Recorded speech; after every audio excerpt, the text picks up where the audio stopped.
Welcome to our lesson on adapting regular recipes to accommodate any gluten-free diner.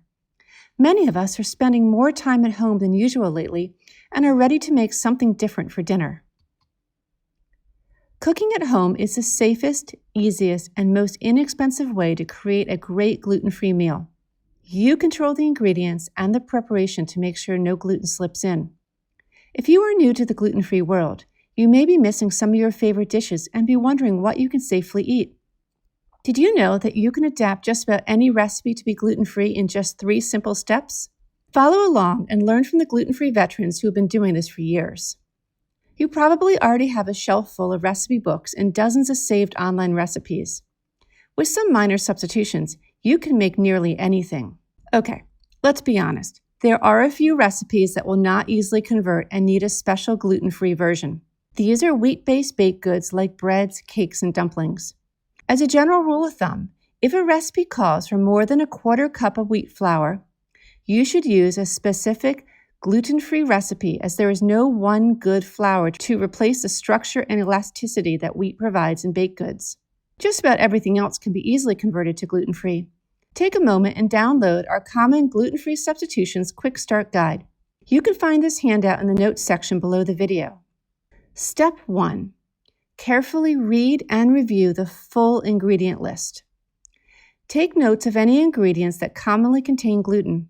You can refer to our handy list of typical gluten-containing ingredients and gluten-free substitutions. If you are not familiar with all the places that gluten hides, we recommend enrolling in our gluten-free bootcamp course and mastering the foundations of a gluten-free diet. The easiest recipes to change are casseroles, soups, salads, and mains. For any item that has an ingredient list on the package, be sure to check what it contains. Step 2 is to replace any gluten-containing or gluten-contaminated ingredients with gluten-free ones. The most common things to replace are soy sauce, pasta, and breadcrumbs. For all ingredients, make sure there is no cross-contamination. For example, make sure your butter does not have any wheat crumbs stuck in it. Let's take a quick look at some of my favorite recipes. Here is one for skillet macaroni and beef. Pause the video for a moment and take a look at the ingredient list. Which ingredients do I need to replace? If you said pasta and Worcestershire sauce, you are correct. I will replace the regular pasta with gluten-free pasta, and I will make sure that I'm using a gluten-free Worcestershire sauce. Just a note, gluten-free pasta can be a bit more fragile than wheat pasta, so be gentle when cooking. Let's do another. How about South American pork and corn pie? Pause the video again and take a quick look. In this recipe, there are 3 ingredients which often contain gluten. I'm going to replace the wheat flour with either cornstarch or a gluten-free 1-to-1 blend. I'm going to check my soup stock and make sure it does not contain soy sauce or any other gluten ingredients. I will make sure my baking powder is gluten-free. I will also check my cornmeal for potential cross-contamination. If possible, I will get certified gluten-free cornmeal for this recipe. Let's do one more. Take a moment and look at the ingredients for chili crab. Which one should we pay attention to? This recipe calls for a loaf of French bread to be served with a meal. I don't have any gluten-free bread on hand, so I'm simply going to omit that ingredient.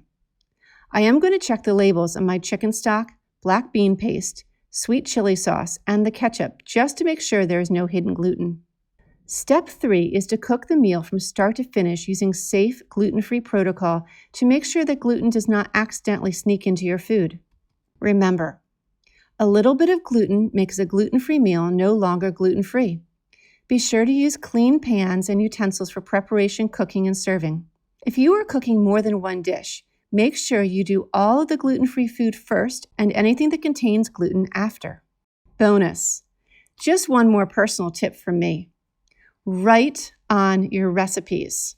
Make notes right in your cookbook so that you remember what you used. Often, I write down what ingredients and brand I've used and if we like the finished product.